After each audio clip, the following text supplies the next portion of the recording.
Designer আসসালামু আলাইকুম, কি অবস্থা? সবাই কেমন আছেন? আজকে মূলত আপনাদের আমি টেক্সট টুলের A to Z সব কাজ শিখাবো। বিকজ টেক্সট টুল আমাদের অনেক অনেক কাজে ব্যবহার করা হবে। এই জন্য টেক্সটের টুলে যদি আপনাদের সমস্ত ধারণা না থাকে, পরবর্তী কিন্তু ডিজাইন সুন্দর করে তুলতে পারবেন না। এই জন্য পুরো ভিডিওটা দেখবেন, ধাপে ধাপে সব কিছু ফলো করবেন, নাহলে কিন্তু আমার ইম্পর্টেন্ট একটা কথা মিস করে ফেললে আপনার পরবর্তীতে কিন্তু ডিজাইন করা প্রবলেম হবে। বিকজ প্রত্যেকটা ক্লাস কিন্তু মাস্টার লেভেলের হয়ে থাকে, যার জন্য আমার এই ভিডিওটা অবশ্যই সম্পূর্ণ দেখবেন। টেক্সট টুল সম্পর্কে আপনাদের সমস্ত ধারণা হয়ে যাবে। তো চলেন ভিডিওটা বড় না করে সরাসরি আমাদের কাজে চলে যাওয়া যাক। Let's go in Photoshop. তো যাই হোক, সবার আগে ফটোশপ গেলাম আমরা। এখান থেকে যে টি আছে এটা মূলত আপনার টেক্সট টুল। তো টেক্সট টুলের প্রচুর ব্যবহার হবে, প্রচুর, মানে যে কোনো ডিজাইন তৈরি করতে যাবেন আপনার টেক্সট লাগবেই। সো এর জন্য আপনি টেক্সট টুলটা ভালো করে ব্যবহারটা শিখে নেবেন।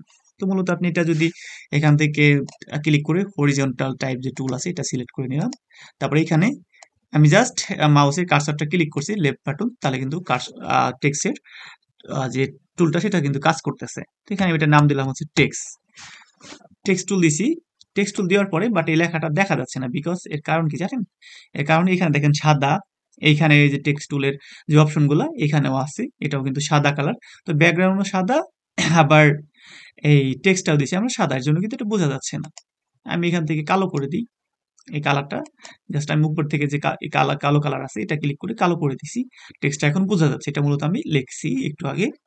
এরপরে এই টেক্সট টুলে কিন্তু আরো অনেকগুলো অপশন আছে, এইগুলো আমাদের জানতে হবে। এখানে অপশনগুলো দেখা যাচ্ছে না। উপরে উইন্ডোজে যাবেন, উইন্ডোজ থেকে এই যে ক্যারেক্টার নামে একটা অপশন আছে, এটা জাস্ট ক্লিক করবেন, তাহলে আপনাদের সামনে এরকম একটা বক্স ওপেন হবে। মূলত টেক্সট টুলের সমস্ত যে ফিচার সেটা এখানে আছে। এখানে যেটা দেখতে পাচ্ছেন, এখানে মূলত আপনার টেক্সট টুলের ফিচার গুলো আছে, A to Z সবকিছু। তো এখানে জাস্ট আমি এই টেক্সট টুলটা, আমি এটা মূলত কাজ করব। এটার উপর আমার লেয়ারটাকে চেক করি, টেক্সট টুলে আছে। এখান থেকে আমার ক্যারেক্টার যেটা, এটা আমি আনছি উইন্ডো থেকে। এখন যদি আমি এইখানে দেখতে পারতেছি, এটা হচ্ছে মাইক্রোসফট হিমালয়া, এটা হচ্ছে ফন্টের নাম। এখানে যদি আপনি মাউসে লেফট ক্লিক করেন, তাহলে যতগুলো ফন্ট থাকবে আপনার কম্পিউটারে সবগুলো এখানে শো করবে। তো এখান থেকে আপনার যে ফন্ট যেটা যে কাজের উপর ডিপেন্ড করে পছন্দ হয়, সেই ফন্টগুলো আপনি এখান থেকে চুজ করতে পারেন। প্রচুর ফন্ট আছে। আপনি যদি এখানে জাস্ট একটা নাম দেন, কিবোর্ডের এ বাটন ক্লিক করেন, তাহলে এ রিলেটেড যত ফন্ট আছে প্রথম অক্ষর এ, সেটা আপনার ওরা সাজেশন করবে। ঠিক আছে, দেখেন আমি এ লিখতেছি, এ দিলাম। এ দেওয়ার পরে দেখেন প্রত্যেকটা এ রিলেটেড যত ফন্ট আছে সব চলে আসছে। আপনি বি লিখবেন, বি জাতীয় যত ফন্ট আছে সব চলে আসবে। আবার এটা কেটে দিয়ে একটা নির্দিষ্ট ফন্ট আপনি নাম জানেন, লেটো দিলাম আমি, লেটো ফন্ট চলে আসছে। ঠিক আছে, লেটো জাতীয় যত ফন্ট আছে সব কিন্তু এখানে চলে আসছে। তো মূলত আমরা এখানে শিখলাম যে এই টুলে এখান থেকে আপনি যে কোনো ফন্টের স্টাইল বা ডিজাইন এগুলো এখান থেকে আপনারা চুজ করতে পারবেন। নাম লিখে দিলেও নাম সরাসরি আসবে। তো এখানে টেক্সট টুল, আমি টেক্সট লিখছি, মূলত এটা আমরা ডিজাইন করব এই ফিচারের মাধ্যমে। এখানে আছে আপনার রেগুলার, মূলত এই ফন্টের বিভিন্ন স্টাইল হয়। আমি দিলাম হচ্ছে ধরেন ল্যাটো ফন্ট আনি, তাহলে বোঝাতে পারবো। ধরেন ল্যাটো ফন্টে দেখেন কতগুলো ডিজাইন হয়। ল্যাটো হেয়ার লাইন, তারপরে hair line italic, Lato light, এগুলো মূলত একটা ফন্টের বিভিন্ন ডিজাইন। ঠিক আছে, আপনি যদি এখানে ক্লিক করেন, তাহলে এই ফন্টের যতগুলা ডিজাইন আছে এগুলো আপনি জাস্ট একটা ক্লিক করবেন। ফন্ট যে কোনো হবে, ব্ল্যাক দিলে মোটা হবে, ইটালিক দিলে হচ্ছে এটা বাঁকা হবে সাইড থেকে। তো এগুলো আপনার মূলত এখান থেকে বাঁকা তেরা, বা আপনি ফন্টের যে ডিজাইন গুলো মোটা, চিকুন, পাতলা, এগুলো এখান থেকে করতে পারবেন। একদম পাতলা হয়ে গেছে ফন্টটা। ঠিক আছে, তো এখানে আপনি এই রেগুলার থেকে ফন্টগুলোর বিভিন্ন স্টাইলের যেগুলো, এগুলো আপনি করতে পারবেন। এখানে আছে ফন্টের টি টুলের সাইজ আর কি, ফন্টে আপনি কত সাইজ দিতে যাচ্ছেন। এখানে আপনার 0 থেকে শুরু করে, তো এখানে যে আপনি এটা যদি বাড়িয়ে দেই, তো এটা কিন্তু ফন্টটা বড় হবে। দেখেন আমি তো যদি মাউসে লেফট ক্লিক করে অ্যারো চিহ্ন আসে, এটা যদি আমি রাইট দিকে নিই তাহলে এটা বাড়বে, আর যদি এটা লেফট দিকে নেই তাহলে এটা ছোট হবে। আবার এখানে যদি ক্লিক করি, তারপরে আপনার ওইখানে অটোমেটিক দেওয়া আছে, সাজেশন করতেছে আমি কত বড় করতে চাচ্ছি। 150 দিলে 150 সাইজের বড় হবে।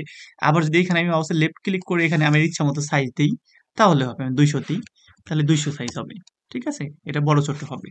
এইভাবে মূলত আপনারা এখান থেকে যে পিটি আছে, পিটিটা মূলত আপনার টেক্সটের সাইজ কোড আর কি। তো এইটা আপনি বাড়ালে কমাইলে এটা মূলত আপনার বড় হবে, ছোট হবে। ঠিক আছে, তো এটা আপনি এরকম অবস্থায় রাখলাম। তবে আরেকটা জিনিস শিখাই আপনাদেরকে।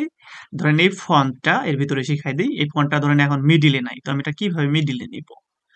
আর এটা মিডিলে আনার কয়েকটা ওয়ে আছে। তার আগে একটা জিনিস আপনারা করে নেবেন, এটা হচ্ছে আপনার লাইন আর কি স্কেল, এটা দিয়ে আপনারা এইভাবে দাগ দিয়ে আর কি একটা ফন্ট যদি এই সিরিয়ালে লিখতে চান সেভাবে লিখতে পারবেন। এই জন্য আপনারা মাউসের লেফট ক্লিক করলে এগুলা মনে করেন যে আপনি এখানে আনতে পারবেন, এখান থেকে টান দিলে আবার মাউস লেফট ক্লিক করে এখানে ছেড়ে দিলে এটা চলে যাবে।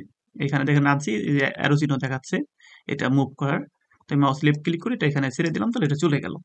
তো এটা আনবেন কিভাবে, কন্ট্রোল আর ক্লিক করলে, কিবোর্ডের কন্ট্রোল আর ক্লিক করলে আপনার এই অপশনটা চলে আসবে। তো এরপরে ধরেন এই টেক্সটটা আমি মিডিলে নেব, তো আমি কিভাবে বুঝবো এই টেক্সটটা মিডিলে নেব, এটা মিডিল নেওয়ার অপশন কি? তো আমি জানি মুভ টুলের কাজ কি, সরানো। তো মুভ টুলটা আমরা সিলেক্ট করে নেব এখান থেকে, তারপর এটা মিডিলে আনবো কিভাবে, এখানে রাখছি, এখন আমি বুঝতেছি না এটা মিডিলে আছে কিনা, এটা কিন্তু মিডিলে নাই। তবে পারফেক্ট মিডিলে আনে কিভাবে, আপনি লেয়ারে যাবেন, ধরেন আমি এই ব্যাকগ্রাউন্ডের মিডিলে আনবো, তো এই ব্যাকগ্রাউন্ডটা সবার আগে সিলেক্ট করলাম। সিলেক্ট করার পরে আমি এই টেক্সটটা মিডিলে আনবো, তাহলে এই টেক্সটটাও আমার সিলেক্ট করতে হবে। তো একটা জিনিস সিলেক্ট করা কিভাবে ফটোশপে আমরা জানি, কিবোর্ডের কন্ট্রোল চাপ দিয়ে ধরে রাখে আপনার মাউসে লেফট ক্লিক করবে এটার উপর, এটা সিলেক্ট হয়ে গেছে, দুইটা কিন্তু সিলেক্ট হয়ে গেছে। তো এই ফন্টটা এই মাঝে মাঝে আনবো, মাঝে আনবো কিভাবে, ধরেন মুভ টুল রাখা অবস্থায় কিন্তু এই দুইটা সিলেক্ট করছি যখন, তখন কিন্তু এটা অন হয়ে গেছে। এখানে কয়েকটা অপশন আমি দেখাই, এখন কিন্তু এই অপশনগুলা অস্পষ্ট আছে, এটা অন নাই। তো যখন আমি এটা কন্ট্রোল ক্লিক করে এটাও সিলেক্ট করছি তখন এই অপশনগুলো অন হয়ে গেছে।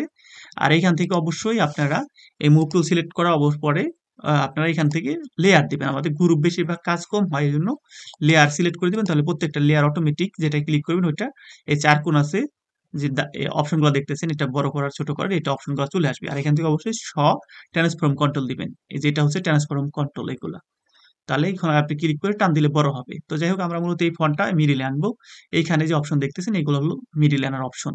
তো এইটা হলো দেখাইছে এখানে একটা দাড়ি দেওয়া আছে, তো এইগুলো মূলত ধরেন একটা সাবজেক্ট বা টেক্সট ধরেন, তো আমি যদি এটা এই কিনারে ক্লিক করি তাহলে দাড়ি দেখাচ্ছে এই কিনারে চলে আসবে। আবার এটা হচ্ছে মিডিল, মিডিলে যদি ক্লিক করি তাহলে এটা দেখেন এই ফন্টগুলো একদম মিডিলে এই দাড়িটা চলে আসে, তার মানে এটা একদম মিডিলে আসবে। ঠিক আছে, মানে মিডিলে আসবে, এখন যে পজিশন আছে এই পজিশনের মিডিলে আসবে, এটা এই মিডিলে আসবে না। দেখাই আপনার, এখানে ক্লিক করলাম এই কর্নারে চলে আসছে, এটা ক্লিক করলাম এই মিডিলে চলে আসলো, এটা ক্লিক করলাম এই কর্নারে চলে আসলো। তো এরকম অবস্থা আমি যেটা মিডিলে নেবো, তাহলে আমরা মূলত এই মিডিলে আনি আগে, এখানে ক্লিক করলাম এটা মিডিলে আসলো, বাট এই মিডিলে আসে নাই। এই মিডিলে আনার জন্য এখানে কয়েকটা অপশন আছে, এটা দেখাচ্ছে এই উপরে চলে আসবে, এটা যদি ক্লিক করি, তারপর যে এটা ক্লিক করি একবার নিচে চলে আসবে। বাট এই যে মিডিল যেটা, এটা দেখা একদম মাঝামাঝি স্তর আছে, তো মূলত এইটা ক্লিক করছি প্রথমে, তারপরে এইটা ক্লিক করলে এটা মাঝামাঝি চলে আসবে একদম পারফেক্টলি, এটা একদম 100% মিডিলে আছে এখন। তো এইভাবে মূলত আপনারা টেক্সটগুলা মিডিলে আনবেন, বা যে কোনো সাবজেক্ট যে কোনো কাজের সময় আপনি কোনো জিনিস মিডিলে আনবেন, মাঝামাঝি দেখাতে যাচ্ছে, তো এইভাবে আপনি এটা ক্লিক করলে মিডিলে চলে আসবে। আবার আপনার ক্যারেক্টারে যাই, এখানে আরো অপশন আছে, এগুলো শিখে নিই। তো এখানে আছে অটো দেওয়া আছে, তো এই অটোর কাজ কি, এটা দেখেন উপরে নিয়ে অ্যারো চিহ্ন দেখাচ্ছে, এই অটোর কাজ হচ্ছে ধরেন আমি এখানে একটা টেক্সট নিচে অ্যাড করবো, এরকম অবস্থায় আমরা নতুন করে লেয়ার না নিয়ে এইটার সাথে আরেকটা টেক্সট জুড়াই দিব। তো আমি ধরেন ইন্টার ক্লিক করলাম, ইন্টার ক্লিক করলে এই টেক্সটের নিচে থেকে লেখা শুরু হবে, ইন্টার ক্লিক করলাম দেখেন নিচে একটা আবার টেক্সট শুরু হয়েছে, মানে এটার সাথে এটা অ্যাড থাকবে লেয়ারের সাথে। ধরেন এটা দিলাম টেক্সট টেক্সট স্টাইল দিলাম, ঠিক আছে স্টাইল, ওকে, এটা কিন্তু নিচে ক্রিয়েট হয়েছে। তো এরপরে আমরা দেখতেছি এটা মুভ টুলতে একটু মিডিলে নিয়ে আসি যাতে বুঝতে পারি। তারপরে দেখতে পারতেছি যে এইখানে এই ফন্টটা আপনার কিন্তু এইখানে স্পেসটা বেশি হয়ে গেছে। তো স্পেসটা আমরা কিভাবে কমাবো, মূলত এই স্পেসটা কমানোর জন্য, এই মাঝের যে স্পেসটা এটা কমানোর জন্য এটা ব্যবহার করা হয়। এটা যদি আমি বাড়াই দিই, এটা দেখেন এই স্পেসটা আপনার কিন্তু আস্তে আস্তে উপরের দিকে যাইতেছে, দেখেন এটা কমিয়ে দিলে আর কি, কমিয়ে দিলে আপনার এটা উপরের দিকে যাইতেছে, আর যদি বাড়াই দিই এটা নিচের দিকে যাইতেছে। তার মানে আপনি এইভাবে যদি অনেকগুলো ফন্ট একটার সাথে অ্যাড করতে চান, অনেকগুলো টেক্সট থাকে একটা লেখার সাথে, তো সেক্ষেত্রে আপনি জাস্ট ইন্টার ক্লিক করে করে সাইজ করে নেবেন যে কতটুকু আপনি এটা ভাগ করতে চাচ্ছেন। তারপরে এখান থেকে যদি এরকম মাঝখানে স্পেসটা বেশি থাকে, এটা আপনি জাস্ট কমিয়ে দিবেন, তাহলে এটা কমবে। ঠিক আছে, এইভাবে কমবে, এটা কিন্তু কমতেছে। তো এই স্পেসটা, মাঝের যে স্পেসটা, এটা কমানোর জন্য মূলত এটা ব্যবহার করা হয়। এরপরে এখানে আছে আপনার ভিএ, এটার কাজ কি, এটার কাজ মূলত আপনার এই ভিএটা মূলত আপনার এখানে দেখেন দুইটা অপশন আছে, আপনার ম্যাট্রিক্স আর একটা হচ্ছে অপটিক্যাল। আপনি ম্যাট্রিক্সে ক্লিক করেন, লেখাটা একটু ছড়া যাইতেছে, ঠিক আছে। আর যদি অপটিক্যাল দেন তাহলে এটা কিন্তু আপনার ছোট হবে। তো এরকম আর কি অনেকগুলো টেক্সট যখন আপনি অ্যাড করবে, তখন এখান থেকে ম্যাট্রিক্স বা অপটিক্যাল এগুলো দিলে আপনার লেখাগুলো একটু ছড়ানো হবে, বা একটু সাইড থেকে একটু চাপা হবে, এটা আর কি স্টাইলটা এখানে বিভিন্ন আছে। এখন এটা কাজ করবে না, বিকজ এটা আমরা অলরেডি অন্য সেকশনে নিয়ে নিছি। তো যাই হোক আমি এরপরে দেখাই হচ্ছে ভি এ, আর একটা অপশন আছে দেখেন, এটা ভি এ, ভি অবলিক এ, এটা কিন্তু তেরো চিহ্ন আছে এই এক কিনারে, মানে এটা এক সাইড থেকে এটা চাপবে। এটা মূলত দুই সাইড আছে, এটা যদি আমি বাড়াই দিই তাহলে এই মাঝের যে স্পেসিং গুলো আছে এই যেগুলো দেখা যাচ্ছে বড় স্পেস, এটুক এটুক কমবে পারবে। এটা যদি কমাই দিই দেখেন এটা কমতেছে, একদম মিশে মিশে গেছে টেক্সট গুলা। তো যখন আপনার দেখা গেলো একটা ডিজাইন করছেন, আপনার ফন্ট গুলো জায়গা হইতেছে না, তখন আপনি এটা মূলত এটা দিয়ে কমিয়ে বাড়িয়ে এটা স্পেসটা, মাঝের স্পেসটা কমিয়ে আপনি এটা সুন্দর করে তুলতে পারেন। এখানে এটা বাড়াই দিছি, এটা কিন্তু বেশি বেড়ে গেছে। তো এরকম অনেক ডিজাইন আছে, এরকম বাড়াই দিতে হয়। আবার অনেক ডিজাইন আছে একদম জিরো রাখতে হয়। বেশিরভাগ কিন্তু সবসময় এটা ব্যবহার হয় জিরো, মানে এটা হচ্ছে পারফেক্ট সাইজ। ঠিক আছে, তো এরপরে আরেকটা, এটা যেহেতু আমরা শিখে গেলাম, এবার আমরা অন্য কিছু শিখি। এখানে আপনার আরো অপশন আছে হচ্ছে এটা হচ্ছে আপনার 110 দেওয়া আছে টি, যেটা এটা মূলত আপনার উপরের দিকে লম্বা হয়, নিচের দিকে ছোট হয়। আমি যদি বাড়াই দিই তাহলে এটা উপরের দিকে লম্বা হবে, দেখেন লেখাটা। ধরেন আমার একটা কোনো ডিজাইন এরকম লম্বা করা দরকার, তাহলে ডিজাইন সুন্দর হয়, সেক্ষেত্রে আমরা এখান এইটা ইউজ করে, এই টিটা এটা মূলত আপনার লম্বা করে আপনার, তারপর ছোট করে। আমি যদি এটা কমাই দিই তাহলে এটা একদম ছোট হবে, দেখেন চ্যাপ্টা হয়ে গেছে ফন্টটা। ঠিক আছে, তো এরকম আর কি মূলত এটার কাজ হলো একটা লেখা বড় ছোট করা, উপর দিকে লম্বা করা বা নিচের দিকে ছোট করা। ঠিক আছে, তো এটা মূলত সবসময় 100% থাকে। এটা হলো, এটা হচ্ছে পারফেক্ট সাইজ। একটা ফন্টের যে স্টাইল হয় সেটা হলো 100%, যেটা 100% রাখবেন সবসময়। তো এরপরে আরেকটা জিনিস শিখাই আপনাদেরকে, এই টেক্সটটা দেখেন, এই স্টাইল টেক্সটটা এই কর্নারের বাইরে চলে গেছে। আমরা চাচ্ছি এই টেক্সটটা মূলত মাঝামাঝি থাকবে দুইটা টেক্সটের। তো আমরা এর আগে শিখছি এই ব্যাকগ্রাউন্ডে মাঝামাঝি নেওয়া। আপনার কিভাবে ব্যাকগ্রাউন্ডে মাঝামাঝি নেয় আমরা তো জানি, কন্ট্রোল ক্লিক করে এটা সিলেক্ট করছি, মুভ টুলটা সিলেক্ট করছি, পরে আপনার এই অপশনগুলো চলে আসছে। এটা মূলত আপনার মিডিলে আনার, এটা আপনার সাইড থেকে মিডিলে আনালো, আর নিচ থেকে আর উপর থেকে মিডিলে আনার হলো এইটা। তো এটা মিডিলে চলে আসলো। বাট এখানে আমরা দেখতেছি এই টেক্সটটা এক সাইডে পড়ে গেছে, এই স্টাইলটা এক সাইডে বেড়ে গেছে। আমার মূলত এই দুইটা টেক্সটের মাঝামাঝি রাখবো। এটা কিভাবে আনবো, আপনি টি টুলটা ক্লিক করলে এই উপরে আপনার সামনে এরকম একটা অপশন চলে আসবে। ঠিক আছে, এখান থেকে যে দেখা যাচ্ছে এটা মূলত এক কিনারে আছে, যার জন্য লেখাটা এক কিনার আছে। এটা যদি দিই তাহলে এই কিনার থেকে সোজাসুজি সোজাসুজি ভাবে দেখেন, এই কিনার থেকে সোজাসুজি হয়েছে, বাট এটা বেড়ে চলে গেছে আমাদের ফাইলের। আমরা এটা টান দেওয়ার মাঝে আনি, দেখেন এটা এই সাইড থেকে পারফেক্টলি ম্যাচিং হয়েছে। আবার টি টুলে গেলাম, এটা যদি এখন মিডিলে ক্লিক করি তাহলে লেখাটা একদম মাঝামাঝি থাকবে, টেক্সট লেখাটা দেখেন এটা দুইটার মাঝামাঝি আছে, এখন কিন্তু এটা সুন্দর লাগে। তো এইভাবে মূলত আপনার একটা ডিজাইনের টি টুলের ব্যবহারগুলো শিখবেন ধাপে ধাপে।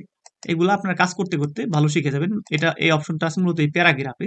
আপনি উইন্ডোতে যান, উইন্ডোতে গিয়ে এখানে দেখবেন যে প্যারাগ্রাফ নামে একটা অপশন আছে, এটা আপনারা এনে রাখবেন। তাহলে সরাসরি আপনার বারবার টেক্সট টুলে ক্লিক করতে হবে না, আপনার একবারই এই ক্যারেক্টারের পাশেই আপনি প্যারাগ্রাফ টুলটা পেয়ে যাবেন। এইখানে দেখেন যে প্রত্যেকটার সবগুলো আছে, আরো এক্সট্রা অপশন দেওয়া আছে। তো ক্যারেক্টারে আবার গেলাম, এখানে আছে আবার টি, আর একটা টি আছে, এটা দেখাচ্ছে এই পাশে আপনার বাড়ানো যায়, এই পাশে কমানো যায়। এখানে এটা বাড়াই দিলাম, এটা টেক্সটটাকে আমরা সিলেক্ট করে নিই। এটা মূলত এই সাইড থেকে বাড়াইলে টেক্সটটা ফুলবে, দেখেন সাইড থেকে ফুলতেছে। এই সব স্পেস সবকিছু ঠিক আছে, বাট এটা আমার যেমন এটা বাড়াইছিলাম যখন, এটা উপর দিক থেকে বাড়ছে, নিচের দিক থেকে নিচের দিকে বাড়ছে যদি কমিয়ে দিছি। আর এখান এটা যদি আমি বাড়াই দিই তাহলে এই সাইড থেকে চ্যাপটা হবে, আবার যেটা কমিয়ে দেই এই সাইড থেকে আপনার ছোট হবে। তো এইভাবে মূলত আপনার এই টেক্সটটা মূলত মোটা করে এই সাইড থেকে, আবার যদি কমায় দিই তাহলে এটা পারফেক্টলি দুই সাইড থেকে কিন্তু এটা সাইজ চলে আসতেছে। এটা মূলত সবসময় 100 থাকে, তাহলে এটা পারফেক্ট সাইজ 100%। এটা একটা ফন্টের স্টাইল মূলত 100% থাকে। তারপরে এখানে আছে আপনার এ আছে, এই ছোট হাতের বড় হাতের অ্যারো চিহ্ন দেওয়া আছে। এটা যদি বাড়ান আপনার মূলত এই ফন্টটা পুরো ফন্টটা উপরের দিকে যাবে। তো আমরা মুভ টুল দিয়ে যেরকম উপরের দিকে নেই, এটা মূলত এখানে অপশন আছে, এটা যদি আমরা নামাই দিই তাহলে এটা এখান থেকে বাড়বে কমবে, উপর দিকে যাবে নিচের দিকে যাবে, পুরো ফন্টটা আর কি। আর মুভ টুল দিয়ে মূলত এটা সবসময় ব্যবহার করি, যার জন্য এটা আমাদের লাগে না। তো এটা সবসময় জিরো থাকে আর কি, এটা পারফেক্ট সাইজ এটার। আর তারপরে যদি আপনি কখনো ব্যবহার করতে চান এখান থেকে সরানো নড়াচড়া করার জন্য তাহলে করবেন, বাট এটা সময় লাগে, এটা আমাদের ব্যবহার করা হয় না। এরপর আসি কালারের সাবজেক্ট নিয়ে। তো কালার কিভাবে ব্যবহার করে, এই ফন্টের কালার মূলত এইখানে যে কালো অপশন দেখছেন এটা হচ্ছে কালার। এটা যদি আমি যে কালার দেবো ক্লিক করলে কালার পিকার চলে আসবে, তারপর মাউস লেফট ক্লিক করে যে কালার চুজ করবো, এখানে কালার দেওয়া আছে প্রত্যেকটা কালার, আপনার যেটা আমার পছন্দ হয় সেটা আমি এখানে অ্যাড করতে পারি। ঠিক আছে, এখানে সাদা ক্লিক করলে আই ড্রপ টুল দিয়ে সাদা হবে, এখানে কালো ক্লিক করলে কালো হবে, আবার এখানে ব্লু চাপ দিলে ব্লু হবে। জাস্ট আমি এটা ক্লিক করলাম, এটা সবুজ কালার। তারপর এখান থেকে আমি এখানে জাস্ট মাউস পয়েন্টার আনতেছি, এখানে ক্লিক করলে সাদা হবে, এখানে চাপ দিলে গ্রিন হবে, এখানে চাপ দিলে কালো হবে। আবার ইয়েলো কালার চাপ দিলাম, এখানে আমি এখানে চাপ দিলে ইয়েলো কালার হবে, এখানে চাপ দিলে আপনার যে কালার চান সেই কালারগুলো চেঞ্জ করতে পারেন। এইখানে আছে আপনার কালারের বিভিন্ন অপশন। এটা সবসময় এইচ থাকে, এইচটা দিয়ে দিবেন। এইচ দিলে কিন্তু অন্য কালার হয়ে যাবে, বি দিলে আর এক কালার হয়ে যাবে। এই জন্য সবসময় এইচ দিলে মূলত এখানে সব কালার আছে। এখানে কিন্তু সব কালার আপনার রেড, তারপরে এখানে আছে ইয়েলো, এখানে গ্রিন, সরি এটাও গ্রিন, এটা এটা গ্রিন না, এটা গ্রিন বলবো, যাই হোক সবুজ কালার, গ্রিন কালার, এখানে আছে ব্লু কালার, পিঙ্ক কালার, বেগুনি কালার, রেড কালার। তো যাই হোক এগুলা কালার মিলে মূলত এখানে বিভিন্ন কালার তৈরি করা হয়েছে। এটা আপনারা এখান থেকে দেখে নেবেন যে কিভাবে কালারগুলো চেঞ্জ করে। এটা ক্লিক করলে কালারের অপশনগুলো চলে আসবে। এরপর আরেকটা জিনিস শিখাই। এখানে টি দেখতেছি, এটা মোটা লাগতেছে, ঠিক আছে? মোটাটা মূলত যদি ক্লিক করি এই লেখাটা মোটা হবে, আগের থেকে আরো বেশি মোটা হবে। চাপ দিলাম, দেখেন এটা আরো বেশি মোটা হয়েছে। এটা মূলত মোটা করার জন্য, টেক্সট টুল বোল্ড করার জন্য এটাতে ক্লিক করলে বোল্ড হবে। এটা অফ করে দিলে চিকন হয়ে যাবে। এটা দেখেন একটু সাইডে বাঁকা আছে, এটা ক্লিক করলে লেখাটা বাঁকা হয়ে যাবে, ইটালিক হয়ে যাবে। দেখছেন এটা কিন্তু বাঁকা হয়ে গেছে। মূলত এইভাবে যখন যে প্রয়োজন হবে আপনার সেভাবে একটা ফন্ট বাঁকা তেরা করে স্টাইল যেভাবে ডিজাইন হয় সেভাবে ডিজাইন করে নেবেন। এরপরে এখানে হচ্ছে ডাবল টি দেওয়া। ডাবল টির কারণ কি জানেন? এই পুরো লেখাগুলো দেখেন বড় হাতে, একটা লেখা ছোট হাতের নাই। আমি যদি এখানে যা লিখবো সব বড় হাতের হবে, একটা ছোট হাতের হবে না। যদি এটা অফ করে দিই তাহলে সব ছোট হাতের হয়ে যেতেছে, দেখেন এটা ক্লিক করলে সব বড় হাতের হবে। এটা যদি অফ করে দিই তাহলে এটা ছোট হাতের হবে। আমি চাচ্ছি যে এখান থেকে এই লেখাটা শুধুমাত্র বড় হাতের করার জন্য, আর বাকি সব ছোট থাকবে। ওই স্টাইলটা বড় হাতের করার জন্য। তাহলে বড় হাতের কিভাবে করবো? এখন তো এস দিলে সেই এস ছোট হাতেরই হইতেছে।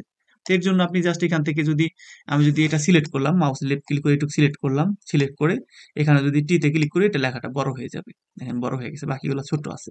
আবার এখানে ক্লিক করে যদি এটা মার্ক করে এখানে টি তে ক্লিক করে এটা বড় হাতের, তাহলে বড় হাতের হবে। ঠিক আছে? আবার যদি চাই না এই টিটা আমি বড় করবো, এটা অপশন কি?